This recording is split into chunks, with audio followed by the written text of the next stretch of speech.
우리가 이사 온 지 이제 2주째가 되고 새로운 성전에서 또 이렇게 예배를 드리게 됩니다. 그날 한 주간 동안 많이 정리를 하긴 했지만 아직도 조금 더 정리할 부분들이 남아 있고요. 특히 이제 저희가 목요일까지 안쪽에 있는 그 창고 정리가 되면 조금 더 교회가 더 정리가 되지 않을까 그렇게 생각합니다. 잘 정리되고 잘 마무리될 수 있도록 여러분들 계속 기도해 주시면 감사하겠습니다. 네, 우리 진희 목사님이 계속 아직 컨디션이 다 돌아오지 않으셔서 이번 주까지는 참석하기가 좀 어려우신 그런 상황인데요. 여러분 온전히 잘 회복되실 수 있도록 여러분 격려해 주시고, 아직 통화하기는 조금 어려우실 수 있어서 또 격려 말씀 남기길 원하시면 카톡이나 문자로 이렇게 남겨주시면 좋을 것 같습니다. 저희가 안에서 이제 실내화를 신기로 했는데요. 뭐 여분의 실내화가 교회에 있긴 하지만 가급적 여러분들 개인 것들을 좀 가져오셔서 같이 신고 그렇게 하면 좋을 것 같습니다. 자, 우리 이제 다음 세대 아이들 말씀 들으러 우리 정희 목사님 따라서 우리 가도록 할까요? 네, 우리 유치부와 초등부는 우리 1학년 교실로 가서 또 말씀 듣고 이렇게 오도록 하겠습니다. 잠깐 기도하겠습니다. 주님 감사합니다. 우리 안에 하나님을 사랑하는 그 뜨거운 마음과 열망으로 오늘 이 예배를 주님을 위해 온전히 드리는 예배되게 하여 주옵소서. 또 우리가 드려지는 모든 예물 가운데 하나님 기뻐 받으시고 우리 삶 속에서 언제나 하나님의 것을 하나님의 때 하나님의 방법으로 하나님이 원하는 만큼 기꺼이 내어드리는 청지기의 삶을 살아가는 우리 모두 되게 하여 주옵소서. 예수님 이름으로 기도 올려드립니다. 아멘. 오늘은 하나님의 목적에 합한 사람이란 제목으로 말씀을 나누도록 하겠습니다. 출애굽기 19장 4절에서 6절까지 말씀인데요. 출애굽기 19장 4절에서 6절 말씀, 오늘은 우리가 읽어주는 하나님의 말씀을 함께 듣고 마음에 새기도록 하겠습니다.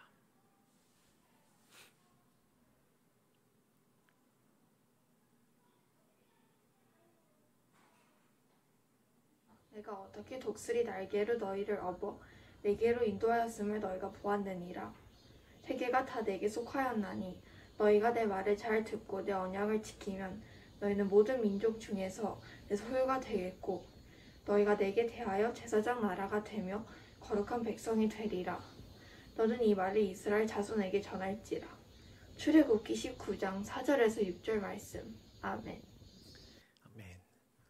우리가 지금 읽은 출애굽기 19장 말씀은 이제 출애굽을 한 지 3개월이 지난 시점이 됩니다. 3개월이 지나서 이들이 이제 시내 광야에 시내산 앞으로 그들이 이제 도착해서 머물고 앞으로 약 이곳에서 한 1년 정도 머물게 됩니다.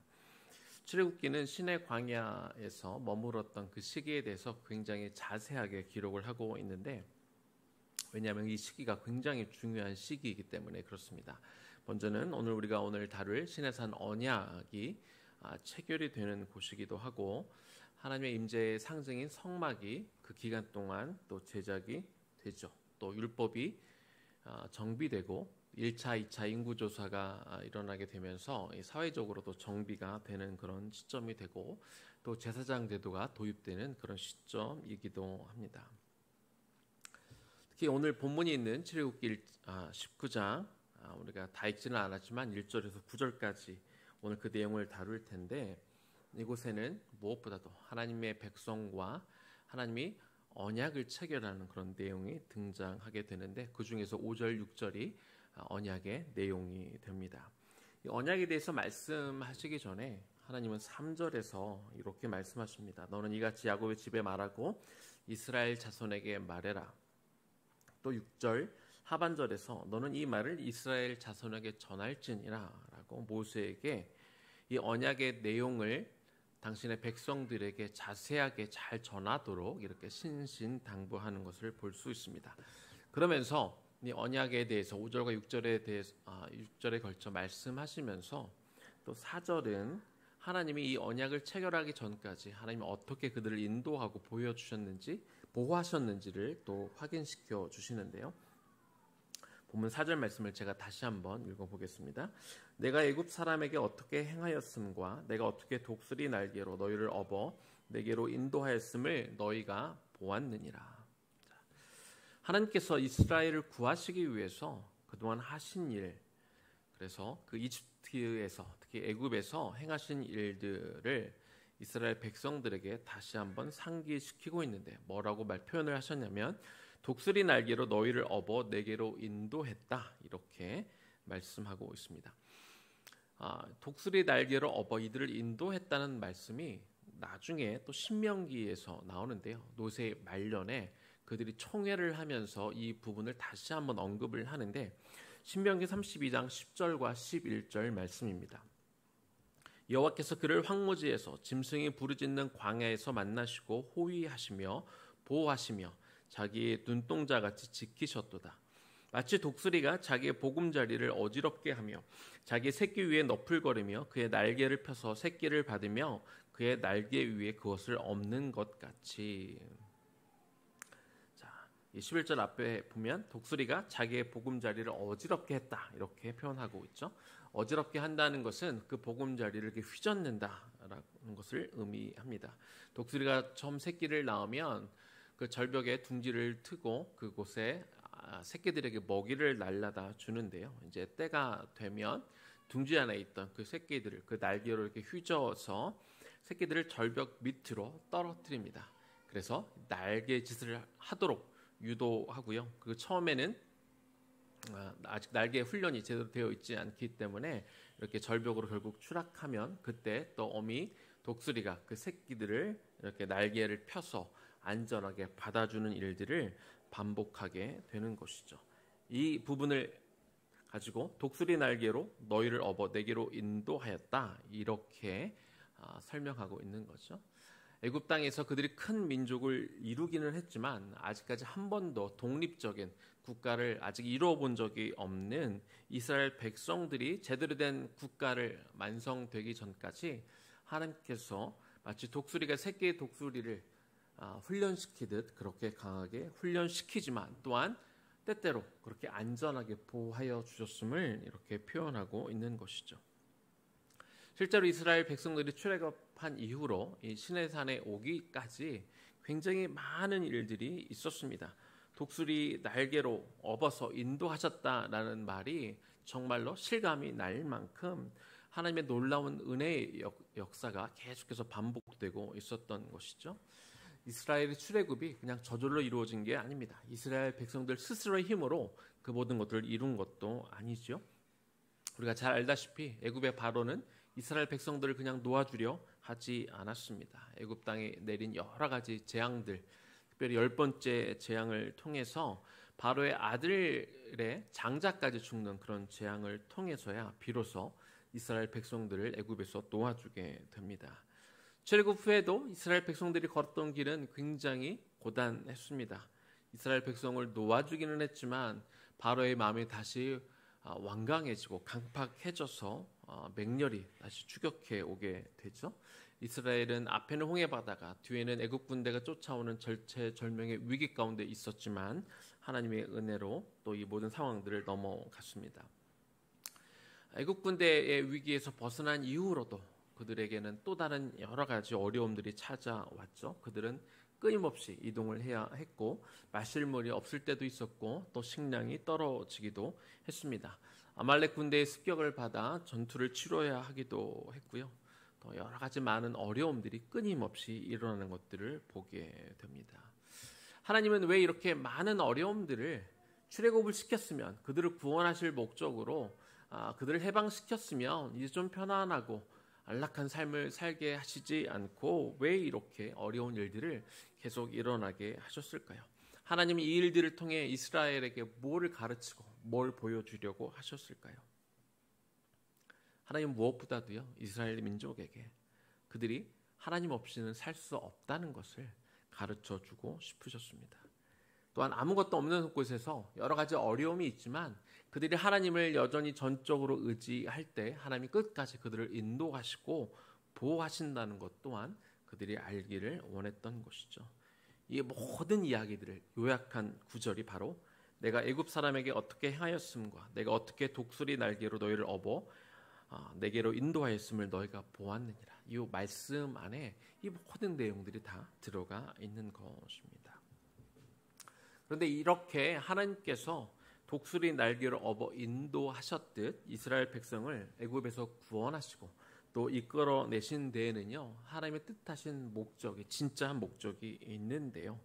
그 목적이 이 시내산 언약 안에 담겨져 있습니다. 먼저 하나님이 이스라엘 백성들을 구원하신 그 목적이 어디에 있는지 좀 보도록 할 텐데요. 이스라엘 구원하신 목적은 이스라엘을 통해서 세계를 다시 하나님께 속하게 하기 위해서 이스라엘을 구원하셨습니다. 출애굽기 19장 5절 앞부분에 이런 말씀이 있습니다. 세계가 다 나에게 속하였으니, 이 온 세상이 다 하나님께 속했다. 하나님은 이렇게 선언하고 계십니다. 하나님이 온 천지 만물을 창조하셨을 때 이 세상 모든 만물은 다 하나님께 속했습니다. 하나님이 처음 만드신 에덴 동산은 하나님 앞에 완전히 속한, 그냥 단순히 하나님 것이라는 의미가 아니라 하나님의 마음에 합하게 이 모든 것이 운영이 되었습니다. 하나님의 통치가 이루어지는, 모든 것이 하나님의 뜻대로 운영되어지는 그런 세상, 이것이 진정한 속하다라는 의미가 되는 것이죠. 그러나 죄가 들어오게 되면서 하나님과의 관계가 깨지면서 이 세상은 점차 사단에게 속한 세상이 되어 버렸습니다. 소유권이 전부 다 사단에게 넘어갔다는 의미가 아닙니다. 이 세상은 여전히 하나님의 소유이지만 죄가 들어온 이후로는 이 세상이 돌아가고 이 세상이 운영되는 방식이 다 사단의 뜻, 사단의 계획, 그리고 꼭 사단은 아닐지라도 사단이 심어준, 사람들에게 심어준 그 마음 때문에 사람들의 뜻대로, 사람들의 마음대로, 사람들의 욕심대로, 자기들 원하는 대로 돌아가는 세상이 되기 시작했다는 것이죠. 하나님은 이 세상이 하나님의 가치관과 하나님의 방식대로 다시 회복되기를, 그런 방식으로 운영되기를 원하셨습니다. 그래서 그 일들을 할 사람들을 찾으셨습니다. 왜냐하면 아무나 그 일을 할 수 있는 게 아니기 때문이지요. 그래서 하나님이 이 일을 감당할 사람들을 선별하셨는데 그들이 바로 이스라엘 민족인 것입니다. 하나님은 이 계획을 실행함에 있어서요, 그냥 한순간 그냥 생각나는 대로 일을 하신 것이 아니라 굉장히 장기적인 계획 가운데 이 일을 하신 것을 볼 수 있습니다. 먼저는 자기의 부르심에 따라 자기의 고향과 친척과 아비집을 떠났던 아브라함을 믿음의 조상으로 먼저 세우시죠. 그리고 아브라함과 그 후손으로 큰 민족을 이루게 하고 그 후손들이 복이 되게 하며 땅의 모든 족속이 아브라함과 그의 후손들을 통해서 복을 얻게 하시겠다, 이렇게 약속하셨습니다. 그리고 이렇게 아브라함에게 주었던 이 언약을 이삭에게, 야곱에게 대를 이어서 계속해서 반복해서 재확인시켜 주셨죠. 이후로 하나님은 그 요셉과 또 그의 가정이 애굽에 정착했을 때 그 당시에 몇 명 정도 되었죠? 약 70명 정도 아브라함의 후손이 그 정도 모였었는데, 하나님은 아브라함의 후손이 한 민족을 이룰 만한 때가 될 때까지 기다리셨습니다. 그런데 아브라함의 후손이 드디어 한 민족을 이룰 만큼 커지게 되었는데요. 당시 이스라엘 민족은 애굽의 노예 신분으로 있었습니다. 그래서 하나님은 이스라엘이 세상이 그 통치를, 하나님의 통치를 받아 다시 하나님의 뜻대로 움직일 수 있는 그 역할을 감당하시기 위해서 먼저는 노예로 있던 이스라엘 백성들을 해방시키시고 그들을 구원해 주신 것이죠. 이제 이스라엘은 애굽의 노예로부터 해방되고 구원받기는 했는데요. 그렇다고 곧바로 하나님의 목적이 뭐라고요?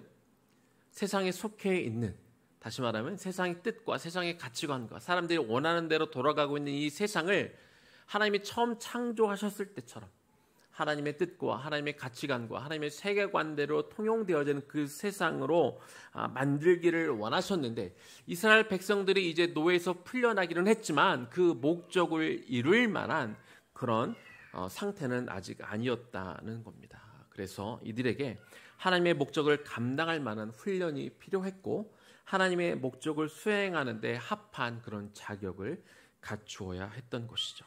자, 그러면 이 세상이 다시 하나님께 속하게 하기 위해서 이런 하나님의 목적에 합한 사람들이 필요한데 어떤 사람들이 하나님의 목적에 합한 사람들일까요? 첫 번째는요, 하나님의 소유가 된 사람들입니다. 오늘 본문 출애굽기 19장 5절 말씀을 제가 다시 한번 읽어봅니다. 세계가 다 내게 속하였나니, 그 얘기는 이제 세계가 다 내 뜻대로, 하나님의 뜻대로 이제 다시 움직여야 되는데, 너희가 내 말을 잘 듣고 내 언약을 지키면 너희는 모든 민족 중에서 내 소유가 되겠고.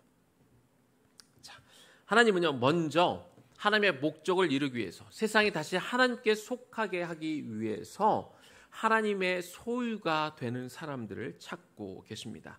이 소유에 해당되는 단어 세골라라는 히브리어 단어는요, 이 단어가 하나님과 연결되어서 사용이 되어질 때는 특별한 보물이라는 의미를 갖습니다. 우리가 방금 읽었던 이 개역 개정에는 소유라고 번역이 되어 있는데요, 우리말 성경을 보면 이 소유라는 단어가 특별한 내 보물이라고 원문의 뜻을 가장 잘 부합해서 이렇게 번역이 되어 있습니다.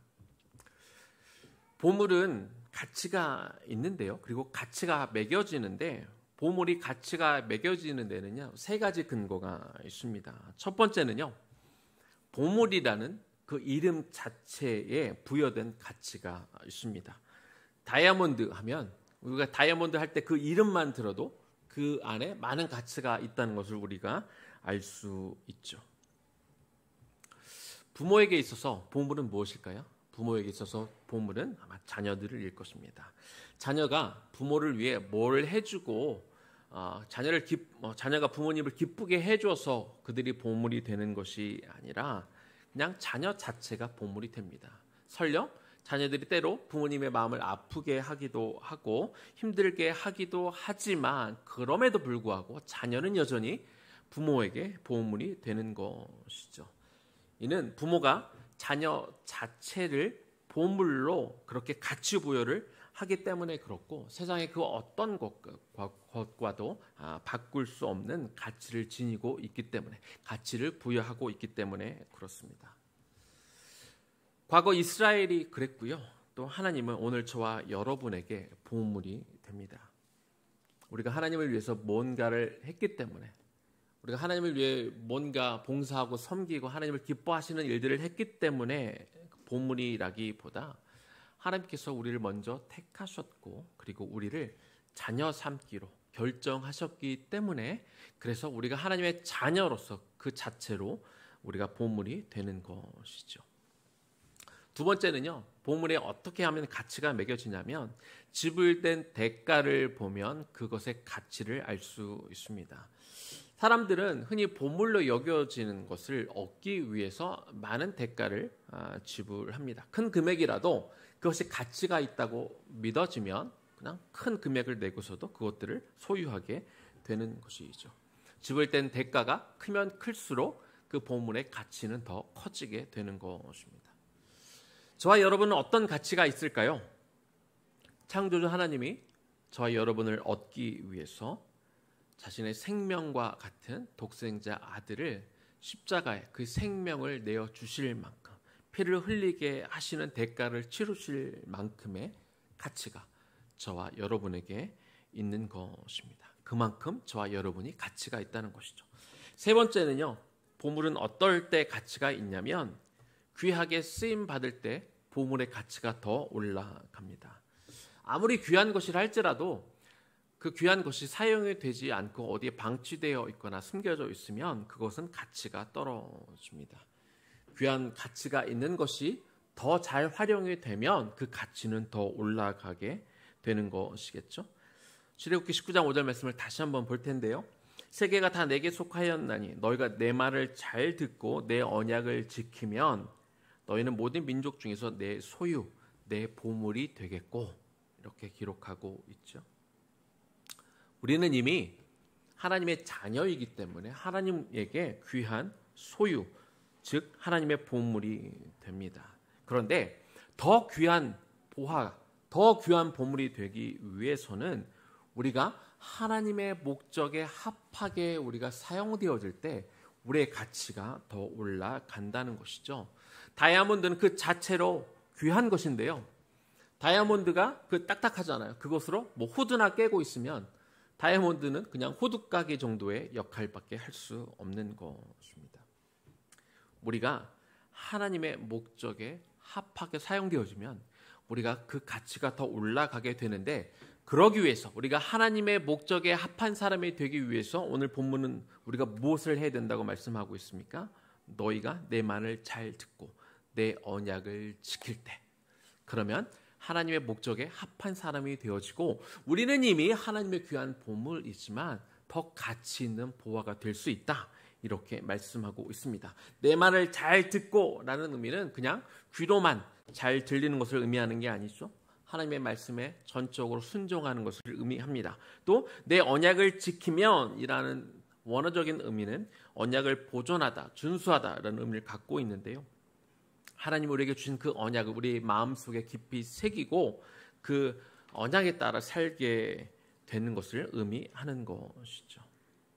다시 한번 말씀드리지만 하나님은 저와 여러분을 한 명 한 명 다 자녀 삼아 주셨고, 그리고 그리스도의 피의 대가를 치를 만큼 우리에게 그 가치를 부여하셨습니다. 하지만 우리가 하나님의 말씀에 순종할 때, 우리가 구원받은 이후 공승 권세 잡은 이 사단의 세력, 이 사단의 뜻대로 움직이는 이 세상을 회복시키려는 그 하나님의 목적을 이루기 위해서 우리가 살아갈 때 우리가 더 귀한 보물이 되는 줄로 믿습니다. 우리는 이미 존재만으로도 이미 귀한 하나님의 소유이지만 단순한 하나님의 소유물이 되는 것으로 만족하지 않고 목적을 위해 구별되어진 소유다라는 그런 마음으로 우리가 하나님 앞에 나아갈 때 하나님이 우리를 더 기뻐하시는 줄로 믿습니다. 자, 하나님의 목적에 합한 사람은요, 두 번째는요, 제사장의 역할을 감당하는 사람입니다. 출애굽기 19장 6절입니다. 너희가 내게 대하여 제사장 나라가 되며, 제사장 나라, 이 히브리어를 직역하면 제사장들의 나라인데요, 하나님께 제사를 드리는 제사장이 끊이지 않는 나라라는 그런 의미입니다. 이 표현을 조금 더 크게 해석하면 거룩하신 하나님과 세상 나라 백성들 사이를 중재하는 나라를 말하고, 그리고 이 나라에 속한 제사장들은 거룩하신 하나님과 그리고 사람들 사이의 그 중재 역할을 하면서 사람들이 하나님 앞에 조금 더 가까이 갈 수 있도록, 그리고 그들이 하나님의 뜻대로 살 수 있도록 인도하는 역할을 하는 사람들, 이런 사람들이 제사장이 되는 것입니다. 하나님은 그 역할을 감당하도록 먼저는 이스라엘 백성들을 부르셨다는 거죠. 그러니까 구원을 받게 되면은요, 그 사람의 인종이 어떻든 성별이 어찌하건 간에 모두가 한 나라의 백성이 됩니다. 그 나라는 혈통으로 이루어진 나라가 아니죠. 침략으로 합병된 나라도 아닙니다. 세상의 질서와는 다른 하나님의 사랑과 하나님의 긍휼과 하나님의 용서와 의로움으로 형성된 나라입니다. 하나님의 아들 예수 그리스도의 보혈로 의롭다 하심을 입은 사람들이 모여 살아가는 그런 나라가 됩니다. 하나님은 바로 그 나라, 그 하나님의 나라를 더 확장시키기를 원하시고 더 많은 사람들이 그 하나님의 나라에 들어오기를 원하십니다. 그래서 하나님은 누구를 찾냐면 하나님은 제사장을 찾습니다. 사람들이 세상에서 바벨탑을 쌓으며 자신의 이름을 알리고 자신의 왕국을 만들어가고 있는데, 그 사람들을 적극적으로 찾아가 그리스도의 사랑을 전하고 하나님의 마음을 이야기해주고 왜 그들이 죄인인지를 깨닫도록 설명해 줌을 통해서 그들이 하나님 앞에 나와 그들의 죄인임을 인정하고 하나님 나라의 백성이 되도록 그 역할을 감당할 제사장들이 필요하고, 그 제사장들이 저와 여러분이 되기를 원한다는 것이죠.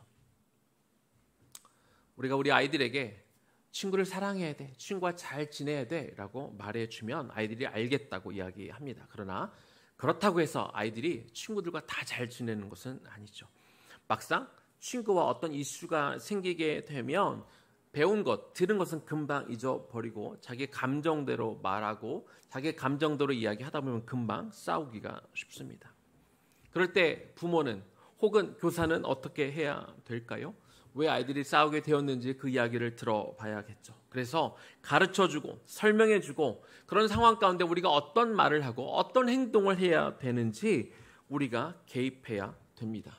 이 과정이 계속 반복되면서 그때마다 우리 부모나 선생님들이 개입해주고 아이들에게 가르쳐 주어야 아이들이 제대로 배우고 또 그 배운 대로 살아갈 수 있게 되는 것이죠. 이 세상에 살아가는 많은 이들이 하나님을 모른 채 왜 그들이 죄인인지, 왜 그들이 복음이 필요한지, 왜 그들이 그리스도가 필요한지 모르고 살아가는 사람들이 많습니다. 누군가 그들에게 찾아가서 적극적으로 그들의 삶에 개입해서 그들에게 말해주지 않으면 그들이 하나님 앞에 돌아올 수가 없는 것입니다. 이 일을 위해서 하나님은 오늘도 제사장을 찾고 있습니다. 이 사명은 목회자나 선교사에게만 준 사명이 아닙니다. 구원받은 사람이라면 누구나 이제 너도 나도 하나님의 제사장이 되어 한 사람이라도 더 하나님의 나라에 들어오도록 그렇게 이것이 하나님의 목적이기 때문에 이 목적을 이루는 사람으로 살아야 될 줄로 믿습니다. 세 번째는요, 하나님의 목적에 합한 사람은 거룩한 사람입니다. 출애굽기 19장 6절입니다. 너희가 내게 대하여 제사장 나라가 되며 거룩한 백성이 되리라. 자, 거룩하다는 것은요, 바르게 사는 것을 의미합니다. 하나님이 이스라엘 백성들을 애굽에서 이끌어내신 이유 중에 하나는 그들을 노예에서 해방시키기 위해서이기도 하지만 또 한편으로는 그 타락한 애굽 문화 가운데 그들이 벗어나도록 하기 위함도 있습니다. 그리고 1년 가까이 시내산 근처에 그들을 머물게 하면서 하나님은 그 백성들에게 율법을 주시고 그 또 율법의 내용을 배우게 하셨습니다. 그 이유 중에 하나는 또 애굽의 문화에서 벗어나게 하기 위함과 동시에 또한 그들이 앞으로 또 가나안 땅에 들어가게 될 터인데 가나안 문화 역시 애굽과 만만치 않거든요. 그래서 그들이 가나안에 들어간 이후로 가나안의 문화에 동화되지 않고 계속해서 하나님 뜻과 하나님의 말씀에 따라 그들이 살아갈 수 있는 훈련이 되도록 그들을 1년 동안 그 시내산 가운데 머물고 그들이 구별된 뜻과 하나님의 뜻을 알고 깨달을 수 있는 시간을 그들에게 허락하신 것입니다. 다시 한번 말씀드리지만 하나님의 목적은 이 세상이 다시 하나님께 속하게 되는 것, 이것이 하나님의 목적입니다. 이 세상에 하나님의 뜻대로 하나님의 정의와 공의가 실현되는 진정한 하나님의 나라로 바꾸어 가기를 하나님은 지금도 원하십니다. 무엇으로 이것을 이루어 갈까요? 폭력으로요? 말을 안 들을 때마다 사람들을 다 감옥에 보내면 그렇게 하나님이 그런 방식으로 하나님 나라를 만들어 가기를 원하실까요? 하나님은 그런 방식으로 하나님의 나라를 만들어 가기 원치 않으십니다. 저와 여러분의 구별된 삶, 거룩한 삶, 세상과 다르게 생각하고 판단하는 삶으로 믿지 않는 자들에게 선한 영향력을 끼침으로 그들에게 감동을 주고 세상 사람들의 사고방식과 태도를 바꾸어 가기를 원하시는 것이죠. 출애굽기 18장 21절 말씀을 제가 읽어보겠습니다. 너는 또 온 백성 가운데서 능력 있는 사람들 곧 하나님을 두려워하며 진실하며 불의한 이익을 미워하는 자를 살펴서 백성 위에 세워 천부장과 백부장과 50부장과 10부장을 삼아. 본문은 우리 지난주 금요일 큐티 본문입니다. 하나님이 모세를 도와 이스라엘 백성들을 이끌어갈 리더들을 선별할 때 하나님은 능력 있는 당신의 백성들을 뽑기를 원하셨습니다. 그런데 이 11절 말씀 다시 한번 보여주면 좋겠는데요. 이 능력 있는 사람을 성경은 어떻게 정의하고 있습니까? 너는 또 온 백성 가운데 능력 있는 사람들을 뽑을 건데 그 능력 있는 사람들이 어떤 사람이냐면 하나님을 두려워하며 진실하며 불의한 이익을 미워하는 자. 세상에서 능력 있는 사람이면 돈 많은 사람, 권력 있는 사람, 힘 있는 사람, 공부 많이 한 사람, 머리가 아주 IQ가 높은 사람, 이런 사람들이 능력 있는 사람이겠지만 오늘 성경 말씀을 보니까 하나님이 이 세상을 바꿔가기 위한 리더들을 세우시고 키우기를 원하시는데 그 능력 있는 사람들을 어떻게 정의하고 있냐면 하나님을 두려워하고 진실하며 불의한 이익을 미워하는 자. 한마디로 무슨 말입니까? 하나님은 거룩한 사람을 능력 있는 사람이라고 여기신다는 겁니다. 하나님은 하나님의 능력으로 이 세상을 바꾸기를 원하시는데 바로 그 능력 있는 사람들 쓰시는데 그 능력 있는 사람은 하나님을 두려워하고 진실하고 불의한 이익을 미워하는 사람들, 그런 능력 있는 자들을 통해서 이 세상을 바꾸기를 원하신다는 거죠. 그럼 어떻게 거룩해질 수 있습니까? 아까 21절을 읽었는데 20절에 이런 말씀이 있습니다. 그들에게 율례와 법도를 가르쳐서 마땅히 갈 길과 할 일을 그들에게 보이고. 하나님의 말씀을 계속 배워야 되는 것이죠. 하나님의 말씀을 배워 마땅히 갈 길과 할 일을 알 때 그들이 거룩한 백성, 능력 있는 백성, 즉 하나님을 두려워하고 진실하며 불의한 이익을 싫어하는 그런 거룩한 백성이 되어, 그런 능력 있는 백성이 되어 하나님의 목적을 이루며 살 수 있게 되는 것입니다. 이제 말씀을 마무리하겠습니다. 나라를 빼앗긴 민족마다요, 나라를 그냥 거저 넘겨주는 법은 없습니다. 나라를 빼앗기지 않기 위해서 막 죽을 힘을 다해 전쟁을 불사하며 나라를 지키기 위해 이렇게 힘을 다해 싸우죠. 그리고 설령 나라를 빼앗겼다 할지라도 나라를 되찾기 위해서 죽을 힘을 다해 이렇게 싸우게 됩니다. 우리 한국 역사 속에 우리 고려라는 나라가 그랬고 조선이라는 나라가 그랬고 또 대한민국이 그랬습니다. 현재는 우크라이나가 러시아를 상대로 이렇게 격렬하게 항전을 계속하고 있습니다. 이 세상 나라도 나라를 빼앗기면 혹은 나라를 빼앗기지 않기 위해서 이렇게 처절하게 싸우고 이렇게 최선을 다하게 될 텐데요. 하나님의 나라는 어때야 될까요? 이 세상은 하나님이 창조하신 나라, 하나님의 소유된 나라이지만 죄로 인해서 세상에 너무 많은 영역 가운데 또 세상에 너무 많은 사람들이 하나님을 배격하고 어떤 돈의 논리, 자기 욕심의 논리에 따라 움직이는, 겉으로는 모든 것이 하나님의 소유이기는 하지만 실제적으로는 돈의 논리에 따라, 자기 욕심의 논리에 따라, 세상의 어떤 가치관의 논리에 따라 움직이는 세상이 되어가고 있다는 것입니다. 우리가 되찾아야 합니다. 우리가 빼앗아 와야 합니다. 나라를 빼앗겼을 때 사실 대다수의 사람들은 거기에 순응하며 살아갑니다.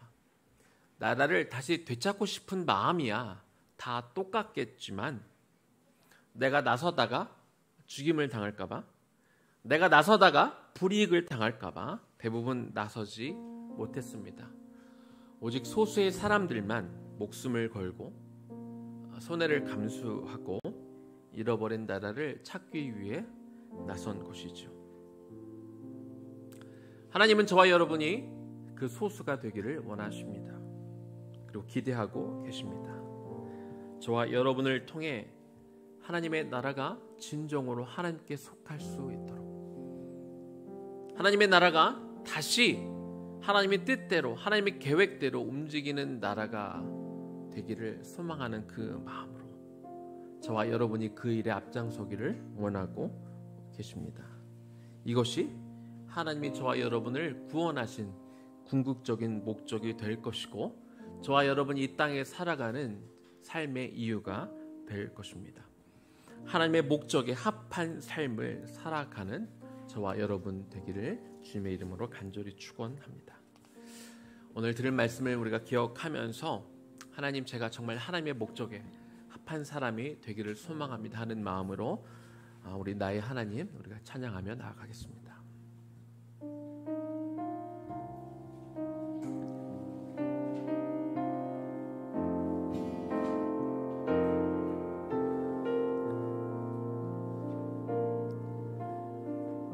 나의 사랑 너는 어여쁘고 참 귀하다. 나의 사랑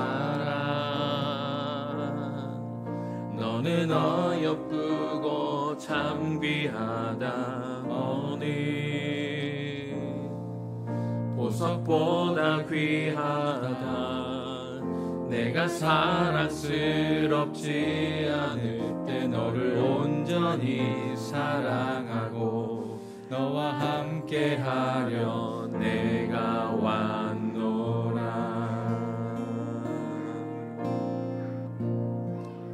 주의 사랑 주의 사랑 이 사랑은 결코 변치 않아. 모든 계절 돌보시네. 풀은 마르고 꽃은 시드나 주의 말씀은 신실해.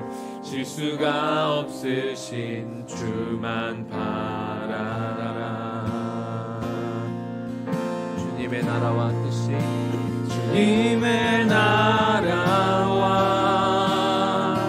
뜻이 나의 삶 속에 임하시며 주님 알기를 주만 보기를 소망해.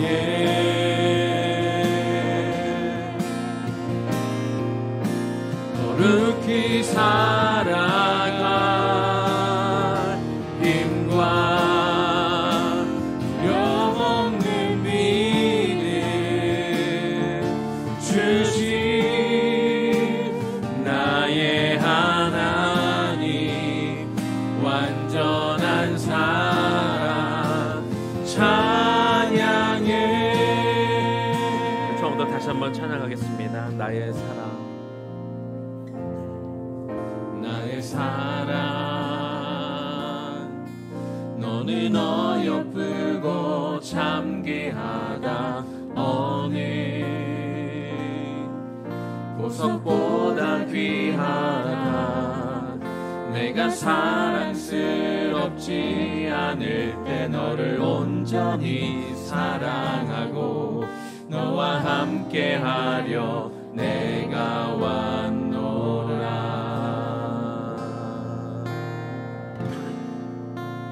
주의 사랑 주의 사랑 이 사랑은 결코 변치 않아. 모든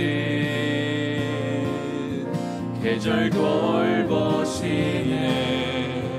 풀은 마르고 꽃은 시드나 주의 말씀은 신실해.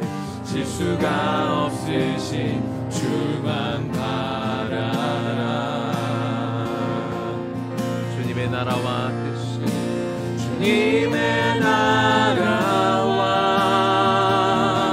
뜻이 나의 삶 속에 임하시며 주님 알기를 주만 보기를 소망해.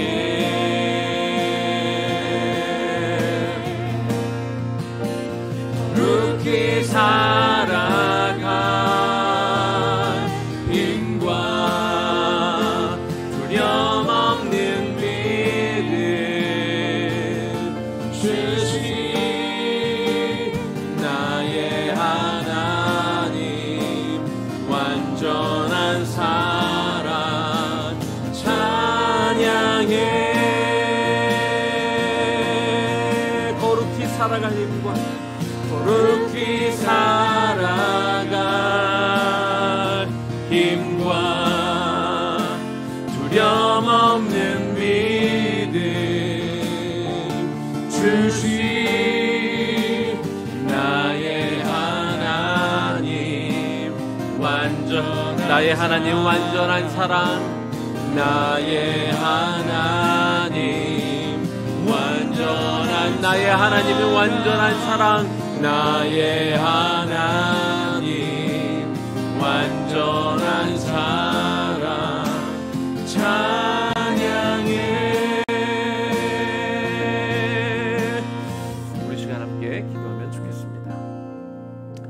하나님이 우리를 구원해 주신 목적이 있습니다. 하나님의 목적에 합한 사람이 되기를 원하십니다. 그것은 바로 저와 여러분이 이 세상이 다시 하나님께 온전히 속하게 하기 위한 그 일을 하기를 원하십니다. 죄가 들어온 이후로 이 세상은 하나님 뜻과 상관없이 그 반대의 방향으로 움직이고 있습니다. 돈의 논리로, 자본의 논리로 사람의 욕심이 움직이는 그 욕망대로 움직이는 세상에 되어가고 있지만, 하나님은 그 세상 가운데 저와 여러분을 먼저 구원하셨고 만나게 하셨고, 그곳에 그 세상에 저와 여러분을 보내신 것이죠. 그래서 저희는 하나님의 이미 귀한 보물인데 더 가치 있는 귀한 보물이 되기 위하여 우리가 하나님의 뜻을 쫓아가는 사람이 되어야 되고, 이 세상에 적극적으로 하나님의 뜻을, 하나님의 나라를 알리기 위한 제사장의 역할을 감당할 수 있는 사람이 되어야 되며, 또 그러기 위해서 우리가 먼저 이 거룩을 유지하는 사람이 되어야 됩니다. 잃어버린 이 나라, 그 회복하는 그 일에 하나님이 저와 여러분을 부르셨을 때 주님 내가 여기 있습니다 라고 달려갈 수 있는 저와 여러분들이 되기를 소망합니다. 여러분의 가정이, 여러분의 일터가, 여러분을 발길 닿는 그 모든 곳이 다 영적인 전쟁터인데 내가 숨거나 도망가는 그런 인생을 살아가는 것이 아니라, 주님 내가 그곳에 가겠습니다. 나를 보내신 곳이 영적인 그 배틀필드라는 것들을 내가 영으로 인식하며, 하나님 내가 싸우는 자가 되겠습니다. 주님의 군사로 살아가겠습니다. 내가 그 살아갈 수 있는 숨고 싶은 마음을 누르고 내가 그것들을 이겨내고, 하나님의 영적 전쟁 가운데 내가 정말 하나님 나라를 위해 달려갈 수 있는 그런 삶을 살아가게 하여 주옵소서. 그렇게 기도하며 나아가겠습니다. 기도하겠습니다. 하나님의 시간 기도합니다. 하나님, 우리를 구원해 주신데 하나님 거기에 목적이 있는 줄로 믿습니다. 단순히 내가 이 땅 가운데 잘 먹고 잘 살기 위해서가 아니라, 사단에게 어쩌면 빼앗겨버린 이 세상에 다시 하나님의 나라가 되도록, 이 나라가 하나님께 속한 나라가 되기를 소망하는 마음으로 우리를 이곳에 부르신 것입니다. 아버지 하나님, 우리는 하나님의 소유가 된 사람들입니다. 하나님의 보물이지요. 하나님이 우리를 그 보물 삼기 위해서 당시 하나뿐인 아들의 그 핏값을 치르실 만큼 우리가 그 존귀한 가치가 됩니다. 그런데 하나님, 더 존귀 있는 그 보물이 되기 위해서 하나님의 그 목적에 합한 사람이 되기를 원합니다. 하나님은 우리가 제사장 되기를 원하십니다. 적극적인 중보자가 되기를 원하십니다. 하나님, 세상과 이 하나님 사이의 그 간격을 메워줄 그 일을 우리가 제사장 되어 그 일을 감당하기를 원하시고 계십니다. 하나님, 우리가 그 일을 감당하는 자가 되어지기를 원합니다. 하나님, 그러기 위해서 우리를 거룩한 자로 하나님이 부르셨습니다. 우리의 능력이 어디에 나오냐면, 하나님 다른 데서 능력이 나오는 것이 아니라 하나님을 두려워하고 우리가 진실하며 불의한 이익을 미워할 때 하나님 우리에게 능력을 주신다고 말씀하셨습니다. 다시 말하면 거룩한 자가 능력 있는 자가 되어 이 하나님의 나라가 세상에 다시 속한 나라가 아니라 하나님께 속한 나라가 되기 위하여 하나님의 그 일에 합당한 자가 될 수 있을 터인데, 하나님 우리가 그 능력을 사모하기를 원합니다. 정말로 진실하고 불의한 것들을 싫어하고 불의한 이익이라면 거절할 수 있는 그런 용기를 우리에게 허락하여 주셨소. 그런 능력 있는 사람이 되어 이 빼앗긴 하나님의 나라, 되찾아야 되는 그 하나님 나라를 위해 우리가 달려가며 살아갈 수 있는 우리가 모두가 되게 하여 주시옵소서. 하나님의 부르심을 오늘 다시 한번 확인시켜 주시고, 우리가 무엇을 위해 살아가야 되는지 그 목적을 우리에게 다시 한번 말씀하여 주셨다면, 하나님 그 목적에 합당하고 그 목적에 부합하는 그런 인생을 살아가기를 원합니다. 하루하루 하나님 그저 인생의 목적도 모른 채 그냥 살아가며 방황하는 인생이 되지 않기를 원합니다. 하나님 우리에게 부르신 그 소명을 다시 한번 인식하고 그 목적에 부합하는 인생을 살아가기를 소망하며 기도하오니, 하나님 다시 한번 내가 하나님의 소유된 백성임을 인식하게 하여 주시옵시고, 하나님 나에게 제사장의 역할이 부여되어 있음을 인식하며 하나님 그 일을 감당하기 위하여 이 거룩한 하나님의 사람으로 살겠다고 그렇게 고백하고 다짐하는 인생이 되게 하여 주셔서, 하나님 내가 발길 닿는 그곳이, 나의 가정이, 나의 일터가, 하나님 내가 속한 모든 곳에서 하나님의 나라로 바뀌어진 그 역사를 우리 눈으로 목도할 수 있도록 하나님 그렇게 인도하여 주옵소서. 그렇게 살아가게 하여 주시옵소서. 주님의 나라와 뜻이 주님의 나라와 뜻이 나의 삶 속에 임하시며 주님 알기를 주만 보기를 소망해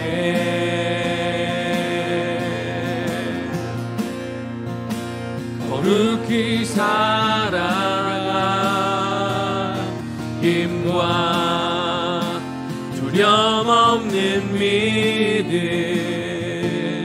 주시 나의 하나님 완전한 사랑 찬양의 마지막 여러분의 진실한 고백이 되기를 원합니다. 주님의 나라와 뜻이 주님의 나라와 뜻이 나의 삶 속에 임하시며 주님 알기를 주만 보기를 소망해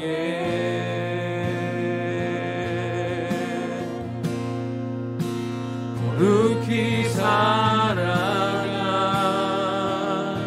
힘과 두려움 없는 믿음 주시 나의 하나님 완전한 사랑 찬양해. 하나님 감사합니다. 아무 자격도 없고 아무 능력도 없고 그런 우리를 하나님 먼저 우리를 사랑해 주시고 찾아와 주시고 우리를 구원해 주신 것 너무나 감사합니다. 하나님 우리가 구원받은 것도 중요하지만 그 이후의 삶이 더 중요하지요. 하나님 우리를 구원하셨을 때 분명한 그 목적과 우리가 살아가야 될 그 이유가 있는 줄로 믿습니다. 원래 세계는 하나님 앞에 다 속한 그런 나라였습니다. 당연히 모든 것이 하나님의 뜻에 따라 하나님의 계획과 하나님의 섭리에 부합하는 나라가 되어야 하지만 이 세상은 죄가 들어온 이후로 하나님 뜻과 상관없이 움직이는 세상이 되어가고 있고 그러나 하나님은 이 세상을 다시 하나님의 뜻대로 움직이는 나라가 되기를 소망하며 그들을 꿈꾸고 있고 그래서 사람들을 찾고 계시지요. 잃어버린 그 하나님 나라를 찾는데 하나님 저라도 그 일에 앞장설 수 있는 자가 되기를 원합니다. 그 일에 나설 수 있는 자가 되기를 원합니다. 우리는 이미 하나님의 소유입니다. 귀한 하나님의 보물이지요. 우리 존재만으로도 귀한 보물이지만 그 하나님의 합한 더 귀한 더 가치 있는 보물이 되기 위해서 하나님의 목적에 합한 그런 사람이 되기를 원합니다. 그래서 하나님이 이 세상과 하나님 사이의 중재자를 찾으실 때 주님 내가 기꺼이 당신을 위한 제사장이 되겠습니다. 제사장은 과거에만 필요한 것이 아니라 이 시대의 목회자와 어떤 선교사만 그 일을 감당하는 것이 아니라 우리 모두를 제사장 삼으시고 그 일에 기꺼이 나설 사람들을 찾고 계시기에 하나님 제가 여기 있습니다. 제가 당신의 왕같은 제사장이 되어 이 일을 감당하겠습니다. 나서는 우리 모두가 되게 하여 주옵소서. 그 일을 감당하기 위해서는 우리가 또한 거룩한 사람이 되어야 되는 줄로 믿습니다. 힘있고 돈 많고 권력 있으면 우리가 그 일을 감당하는 것이 아니라 하나님은 우리가 능력 있는 사람이 되기를 원하시는데 하나님을 두려워하며 진실하며 불의한 이익을 미워하는 사람이 되게 하여 주소서. 그 능력으로 그 선한 능력으로 그렇게 거룩한 사람이 되어 우리가 가는 곳에 선한 영향력들을 끼침을 통해서 나를 통하여 하나님의 백성이 더 많아지며 나를 통하여 작은 부분이라도 하나님께 속한 나라가 되기 위하여 오늘 달려갈 수 있는 우리가 되게 하여 주옵소서. 비겁하게 살지 않게 하여 주시옵소서. 도망가며 살지 않게 하여 주시옵소서. 때로 어렵고 힘든 일이라도 우리가 부딪히며 살아가게 하여 주시고 그 선한 목적을 위하여 나의 모든 것들을 내어드리며 살아가는 하나님의 목적에 합한 사람들로 살아가는 우리 모두가 되게 하여 주옵소서. 이제는 우리 주 예수 그리스도의 은혜와 하나님 아버지 극진하신 사랑하심과 성령의 감동 감화하심과 그 교통 역사하심이 하나님의 목적에 합한 사람이 되어 이 땅을 하나님께 속한 나라가 되기 위하여 달려가게 될 우리 청장년 세대와 우리 다음 세대의 머리 위에 지금부터 영원까지 충만하게 거하시기를 간절히 축원하옵나이다. 아멘.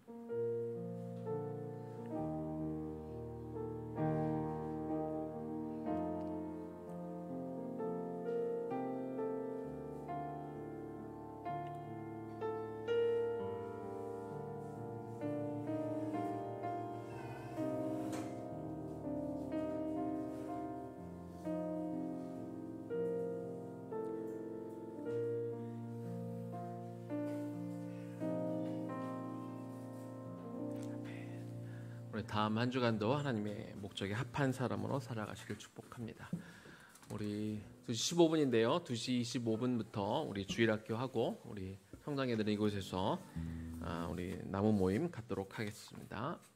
2시 25분에 만나겠습니다.